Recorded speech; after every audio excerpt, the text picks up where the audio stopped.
Pelangi berupa cahaya beraneka warna saling sejajar yang tampak di langit. Gadis remaja bersurai hitam, selama 17 tahun ia hidup tidak pernah sekalipun melihatnya secara langsung.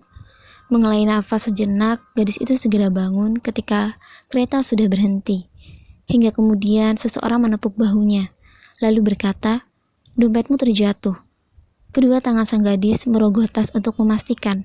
Setelah yakin itu memang dompetnya, ia segera menerima lalu membungkukkan badan seraya berkata terima kasih. Hanya anggukan yang didapat sang gadis sebagai balasan. Ia segera keluar dari kereta setelah itu. Halo Akane, kau sudah pulang? Aku dalam perjalanan pulang. Tolong mampir ke supermarket sebentar. Belikan beberapa bahan yang aku kirim lewat pesan nanti. Baik. Seperti yang dipinta oleh kakaknya, gadis bernama Akane itu mampir sebentar ke supermarket. Setelah membayar, ia segera membawa pulang kantong plastiknya. Aku pulang. Selamat datang, kau sudah makan? Akane mengangguk pelan. Ia duduk pada kedua kaki yang dilipat ke belakang. Di hadapannya ada dua foto orang tuanya yang dijajari oleh dupa dan bunga. Telapak tangan yang menyatu dan mata terpejam merapal sedikit doa untuk kedua orang tuanya yang sudah bertemu dengan dewa. Hujan turun perlahan di penghujung musim semi. Laki-laki bersurai, Drakbul itu terpaksa menepi agar tak sampai membuat pakaiannya basah. Langkahnya terhenti di depan sebuah kafe dengan tema musim semi. Warna yang dipakai dominan, soft pink dan coklat. Merasa sedikit tertarik, ia akhirnya memilih masuk sembari menunggu rintik hujan berhenti. Dentingan lonceng membuat seorang pelayan menoleh. Kaki berbalut sepatu hitam itu mendekat sembari memegang buku menu, lalu berkata, "Untuk berapa orang?" tanyanya. "1." Setelah ditunjukkan tempatnya, laki-laki itu segera duduk.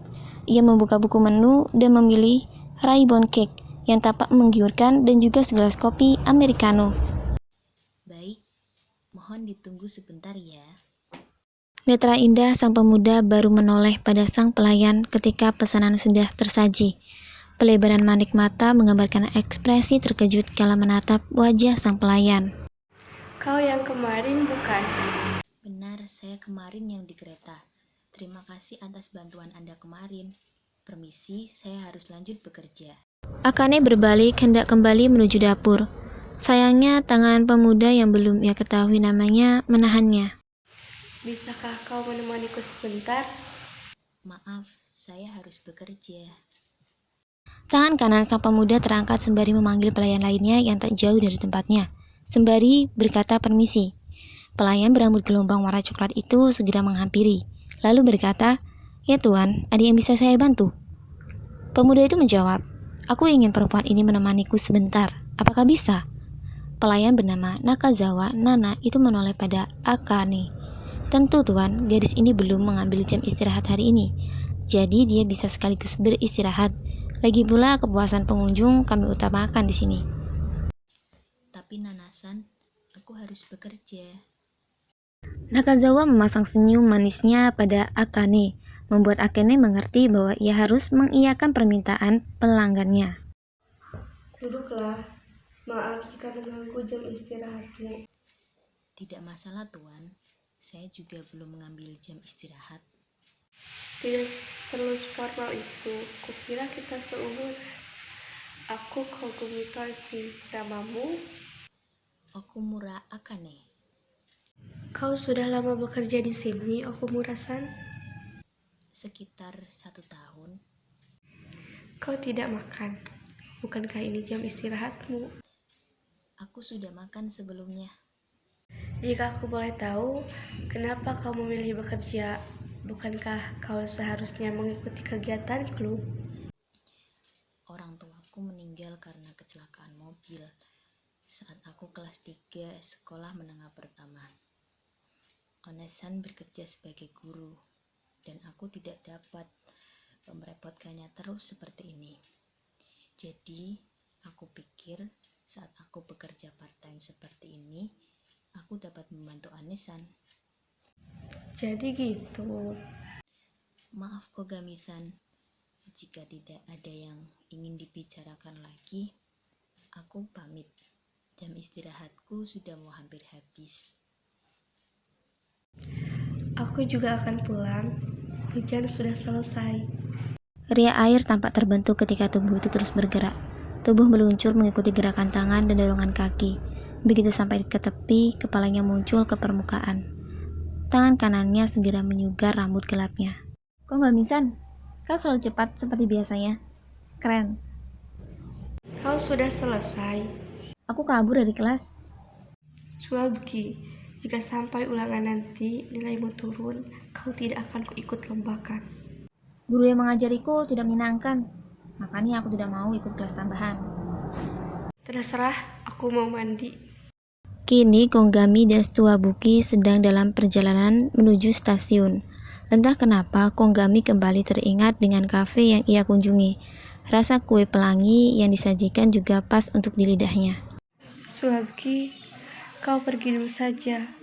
Aku harus mampir dulu ke suatu tempat. Baiklah, sampai jumpa besok. Sementara itu, Konggami berbelok dan pergi ke kafe yang ia kunjungi kemarin. Tiba di sana, ia mengambil tempat duduk yang sama. Entah kebetulan atau gimana, lagi-lagi Akane yang mengantarkan pesanan milik Konggami. Aku merasakan kau sudah mengambil jam istirahatmu hari ini. Akane-chan, temani saja, jangan sungkan pada yang lain. Goda Nakazawa yang melewati dua remaja itu sambil membawa nampan berisi 4 gelas minuman. Akane mendengus pelan pada Nakazawa. Meskipun begitu, tak urung, ia duduk di hadapan Konggami. Kenapa tidak mengajak teman saja daripada memintaku untuk menemanimu? Konggami kelabakan. Jelas saja, ia sendiri tidak tahu kenapa meminta gadis yang baru ia kenal untuk menemani dirinya. Semua yang dilakukan secara spontan dari tubuh dan pikirannya. Aku hanya melihat sepertinya kau orangnya asik diajak bicara. Kalau boleh tahu, hal apa yang kamu paling sukai di dunia ini? Pelangi. Menurut aku, pelangi itu suatu yang indah karena hanya terbentuk dari satu warna, yaitu putih. Jadi begitu. Apa kamu pernah melihat pelangi secara langsung? Belum. Untuk tempat yang ada di Jepang, apakah ada tempat yang kamu ingin kunjungi? Rainbow Bridge Tokyo. Letaknya tidak begitu jauh. Terhitung 2 minggu kini, Konggami selalu mengunjungi kafe tempat Akane bekerja part-time. Informasi yang didapat Konggami adalah Akane libur pada hari Rabu dan Sabtu. Sore ini Konggami kembali menuju kafe. Ia berhenti sebentar sebelum membuka pintu. Wah, apakah ini urusan Konggami-san setelah selesai latihan? Apa yang sedang kau lakukan di sini? Aku hanya ingin tahu urusan Konggami-san selama 2 minggu belakangan ini. Makanya aku mengikutimu. Konggami mengabaikan keberadaan Stuabuki. Ia masuk tanpa mengucapkan sepatah kata pada Stuabuki. Masuknya Konggami segera disambut oleh Akane yang seperti biasanya menggunakan kemeja coklat dan rok span hitam selutut. Untuk satu orang, 3 orang. Aku pesan seperti biasa. Suabki, kau ingin pesan apa? Parfait strawberry dan red velvet saja. Terima kasih. baiklah, silakan duduk. Akane kembali menuju dapur dan menyerahkan kertas pesanan. Setelah tersedia di atas nampan, ia segera mengantarkan pada meja. Aku merasa kau sudah mengambil jam istirahatmu. Kau sudah ada teman ngobrol, bukan? Aku pikir aku akan segera kembali bekerja. Apakah memintamu untuk bergabung sebuah kesalahan meskipun aku datang bersama seorang teman? Sekakmat, Akane tidak bisa lagi mencari pembelaan agar tidak ikut bergabung. Lagi pula ia sebenarnya merasa nyaman berbicara dengan Konggami. Akhirnya Akane menduduki diri di depan Konggami, sementara itu Stuabuki menikmati pesanannya. Wah, rasanya enak sekali, pas di lidahku. Kenapa tidak bilang jika di sini ada kafe? Aku terlambat sekali mengetahuinya. Dia adik kelasku, namanya Stuabuki Yui, namamu?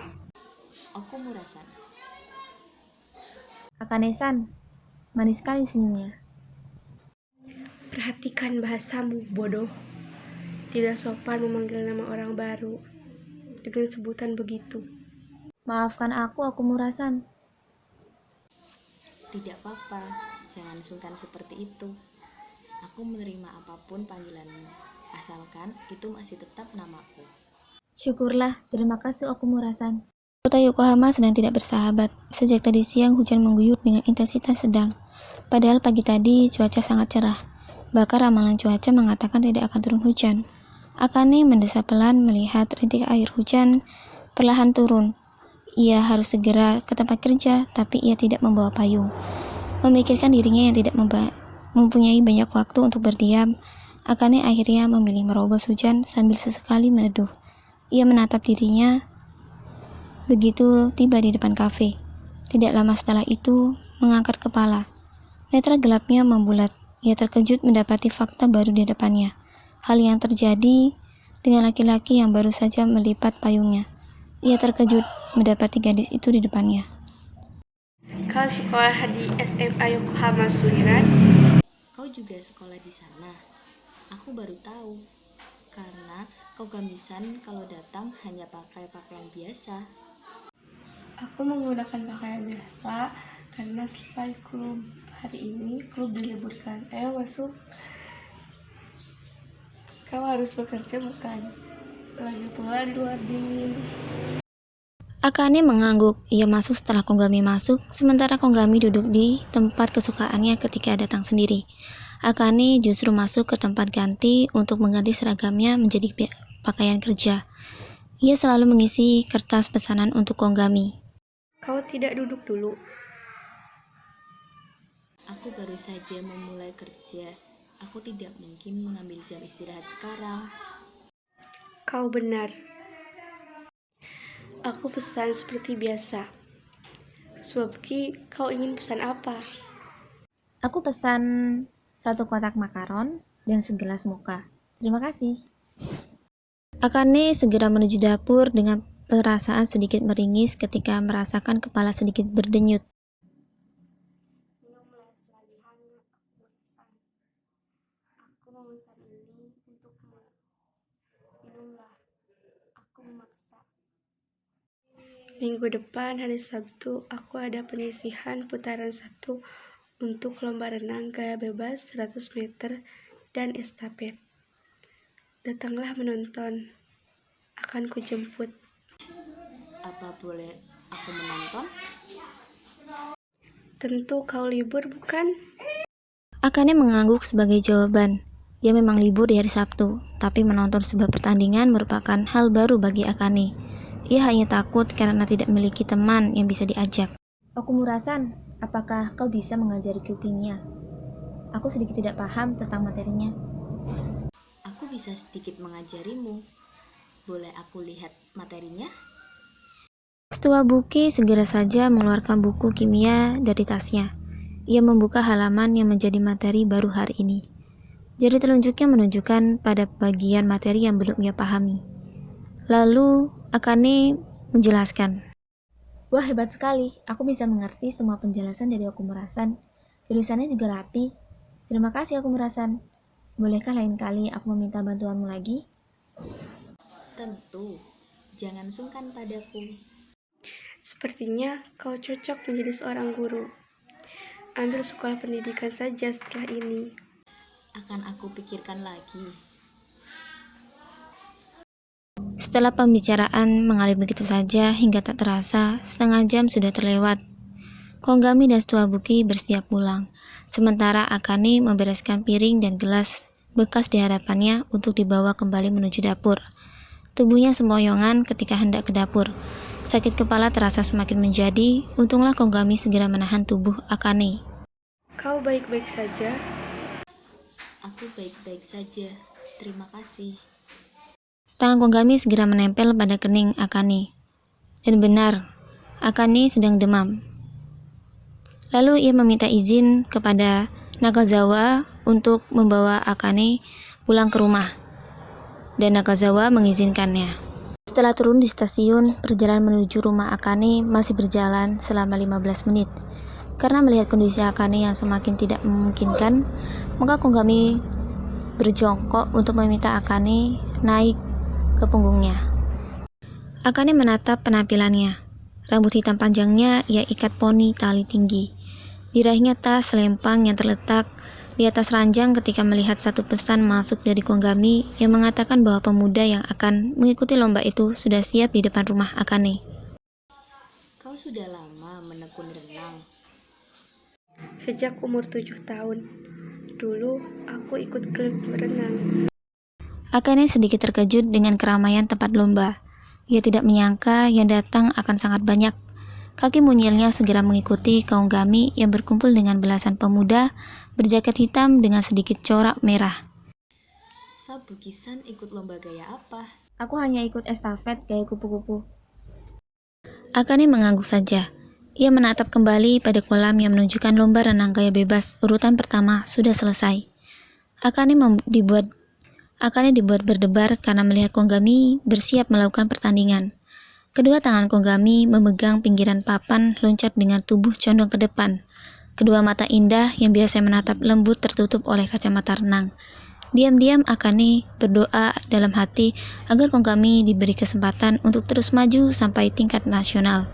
Ketika aba-aba mulai teriakan, saat itu pula Akane dibuat terpesona oleh lompatan yang indah dari Kogami. Kogami menagih janji jika dirinya masuk ke tingkat nasional, maka Akane mau diajak jalan-jalan bersamanya.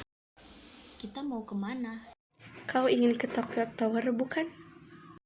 Keduanya berhenti sebentar setelah berjalan sekitar 10 menit. Menghadap Teluk sembari berpegangan pada pagar, kedua iris menatap Teluk di bawah yang masih tampak ramai oleh beberapa kapal yang lewat. Jantung Kogami berdebar kala memikirkan suatu hal yang ingin ia lakukan. Mengelai nafas dan menghembuskan perlahan, Kogami mencoba mengumpulkan nyali. Okumura-san, Ada apa? sebenarnya ada yang ingin aku bicarakan denganmu. Kupikir sekarang adalah waktu yang tepat untuk mengungkapkannya. Aku ingin menghabiskan waktuku denganmu. Aku menyukaimu. Jadilah pacarku. Akane tersentak, tidak menyangka akan mengalami hal seperti ini. Ia sendiri tidak bisa berbohong bahwa dirinya merasa nyaman berada di dekat laki-laki bersurai Drag Bull. Pesona yang selalu dikeluarkan dan tatapan lewat iris biru laut menenangkan membuat Akane terpikat. Dengan jantung berdebar, Akane mengangguk. Sedetik kemudian, rangkuhan hangat didapatkannya. Menutup hari di musim panas yang luar biasa, di atas jembatan pelangi yang memungkau.